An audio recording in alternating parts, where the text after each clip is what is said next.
Red టీవీలో మీ వ్యాపార ప్రకటనల కోసం ఈ నంబర్ ని సంప్రదించండి 6281747728. Hi viewers, welcome to our channel. ప్రస్తుతం మనతో పాటు సీనియర్ జర్నలిస్ట్ దాము బాలస్ అన్న వారితో మాట్లాడు. నమస్కారం సార్.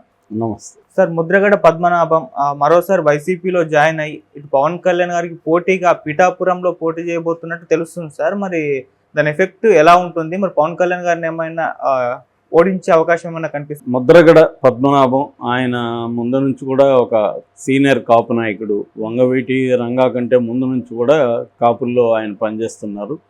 ఆ తర్వాత కూడా వంగవీటి రంగా ఉన్న కాలంలో కూడా ఈయన స్థానం ఆయనకుంది. అయితే ఆయన పార్టీల్ని తరచుగా మారడం, ఆ తర్వాత ఏ నిర్మాణాల్లో కూడా ఆయన ఇమ్మడలేకపోవడం, ఇటువంటి ఇబ్బందులు ఆయనకున్నాయి. సో ఆయన యాక్చువల్గా వైసీపీలోనే ఫస్ట్ జాయిన్ అవ్వాలనుకున్నారు. అప్పుడు పవన్ కళ్యాణ్కి లెక్కలు రాశాడు, చంద్రబాబుకి లెక్కలు రాశాడు. ముందు నుంచి కూడా ఆయన చంద్రబాబుకి వ్యతిరేకంగా ఉన్నాడు. ఎందుకంటే దానికి కూడా కారణాలు ఉన్నాయి.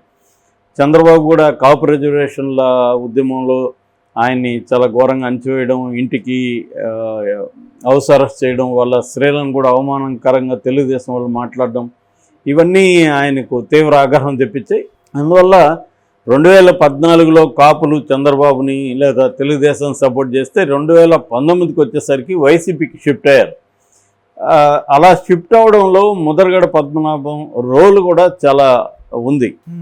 ఆయన అంటే తెలుగుదేశానికి యాంటీగా గట్టిగా ఉండడం, ఒక రకంగా వెనక ఉండి వైసీపీకి సపోర్ట్ చేయడం, ఇవన్నీ జరిగాయి.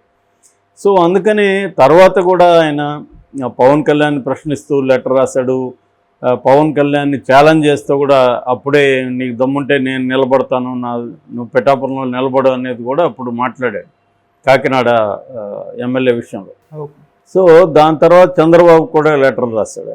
ఈ కాంటెక్స్ట్లో అందరూ కూడా ఏమనుకున్నారంటే ఇతను వైసీపీలోకి వస్తాడు, కానీ వైసీపీలోకి రాలేదు. దానికి ప్రధాన కారణం ఏం చెప్తారంటే ముద్రగడ పద్మనాభం, తర్వాత ఆయన చిన్న కొడుకు ముద్రగడ గిరి, వాళ్ళ భార్య ముగ్గురికి సీట్లు అడిగారని, మేము అంత ఇచ్చే పరిస్థితిలో లేమని వైసీపీ చెప్పేసిందని. రెండోది ముద్రగడ పద్మనాభాన్ని భరించడం వైసీపీకి కూడా కష్టంగా ఉంటుందని, ఇవన్నీ చూసి వాళ్ళు ఇతని కోరికలను తీర్చే పరిస్థితి లేదని చెప్పారనేది అంటున్నారు. ఇప్పుడు ప్రాబ్లం ఏంటంటే ఈ ఏజ్ గ్రూప్లో ఉండే రాజకీయ నాయకులకు తాము యాక్టివ్గా ఉన్నప్పుడే తమ పిల్లల్ని కూడా సెటిల్ చేయాలి రాజకీయాల్లో. This is the major problem. అది అన్ని చోట్ల తెలుగుదేశంలో ఉన్న నాయకుల్లో ఉంది, వైసీపీలో ఉన్న వాళ్ళలో ఉంది, అన్ని చోట్ల ఇది ఉండే ప్రాబ్లం. సో దీనివల్ల కుదరనప్పుడు ఏమైందంటే ఇటు తెలుగుదేశానికి సంబంధించిన జ్యోతుల్ నెహ్రూ వెళ్ళి కలిశాడు, బొలిశెట్టి ఆయన శ్రీనివాసరావు ఆయన పోయి కలిశారు. వీళ్ళు కలిస్తే అప్పుడు ఆయన తెలుగుదేశానికైనా వెళ్ళిపోదాం లేదా జనసేనకైనా వెళ్ళిపోదాం అనే ఆలోచనలోకి వచ్చినట్టుగా చెప్తున్నారు. అయితే ఆయన్ని జనసేనలో చేరితే బెటర్ అనేది తెలుగుదేశం నుంచి వెళ్ళిన సందేశం అని చెప్తున్నారు. సో ఆయనేమో జనసేనలో చేరాలనుకున్నారు, అనుకుని అందరికి కూడా చెప్పారు.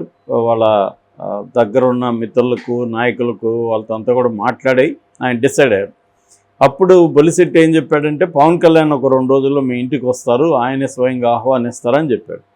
అది పవన్ చెప్పకుండా ఆయన చెప్పే పరిస్థితి లేదు కదా.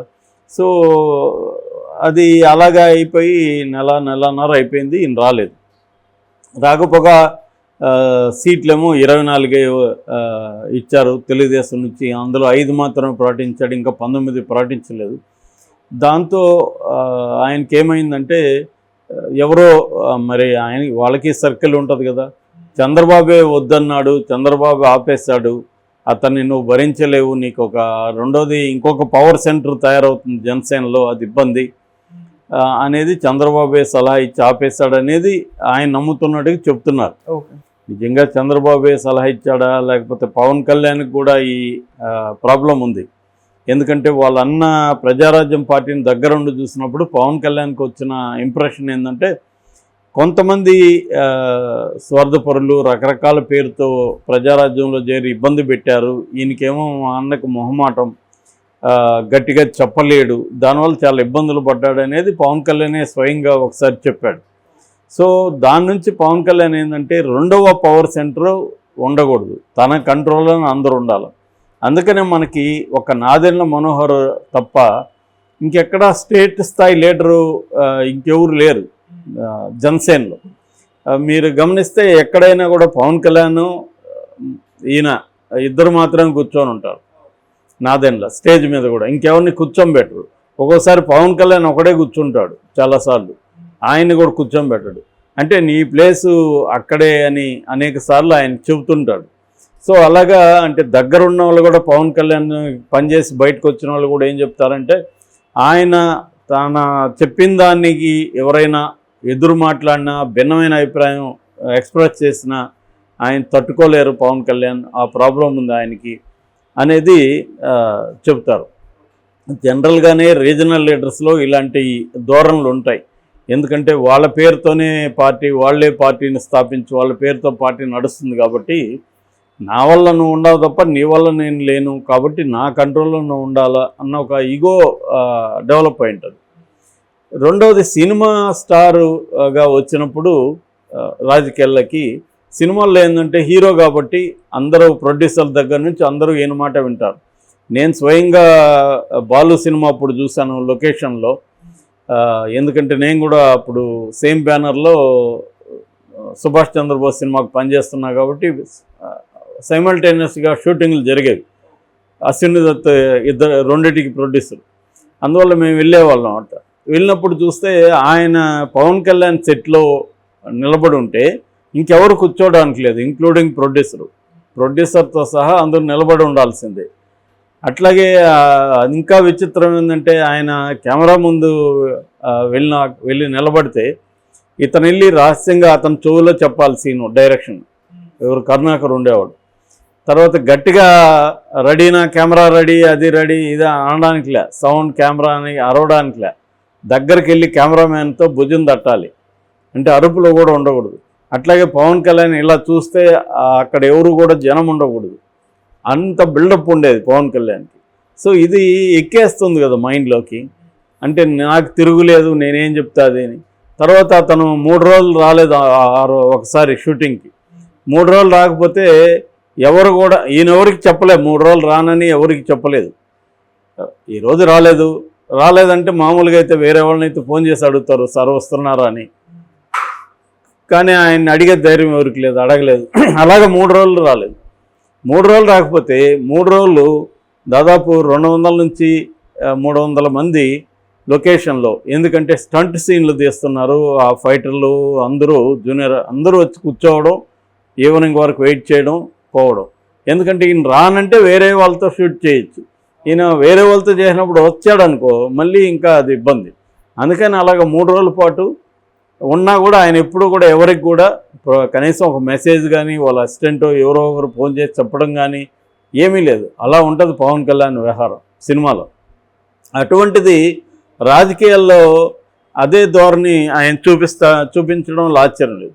ఆయన్ని ఇప్పటివరకు చూస్తే ఒక చంద్రబాబుకు తప్ప ఇంకెవరికి ఆయన తలంచే పరిస్థితి లేదు, ఎవరి దగ్గర తగ్గి ఉండే పరిస్థితి కనపడదు. సో ఇటువంటి కాంటెక్స్ట్లో ముద్రగడను భరించడం పవన్ కళ్యాణ్కి చాలా ఇబ్బంది అయిపోతుంది. సో అందుకని రాలేదు. దాంతో ఆయన సెటైరికల్గా లెటర్ కూడా రాశాడు. ఈ జెండా సభ తర్వాత తాడేపల్లిగూడెంలో జరిగిన ఉమ్మడి సభ తర్వాత సెటైర్ లెటర్ రాశాడు. సో మీరు మీ చేతుల్లో లేదు, మీ నిర్ణయాలు మీ చేతుల్లో లేదని అర్థమైంది, అవన్నీ కూడా రాశాడు. సో అంతకుముందు కూడా ఆయన కామెంట్ కూడా చేశాడు, వస్తే ఒక నమస్కారం, రాకపోతే ఒక నమస్కారం అని. అంటే ఇంటికి పవన్ కళ్యాణ్ వస్తే ఒక నమస్కారం, రాకపోతే 2 నమస్కారాలు అని చేశాడు ఆయన. సో ఆయన క్లారిటీ ఉంది, పవన్ కళ్యాణ్ మన దగ్గరికి రాడు అనే విషయం అర్థమైపోయింది. సో దాంతో ఇప్పుడు ఆయన మళ్ళీ దాని ఏమంటారు, భూమి గుండ్రంగా ఉన్నట్టు మళ్ళీ వైసీపీ దగ్గరికి రావాల్సిన పరిస్థితి ఏర్పడింది. మొన్న మిథున్ రెడ్డి ఆయన టచ్లోకి వెళ్ళాడని చెప్తున్నారు.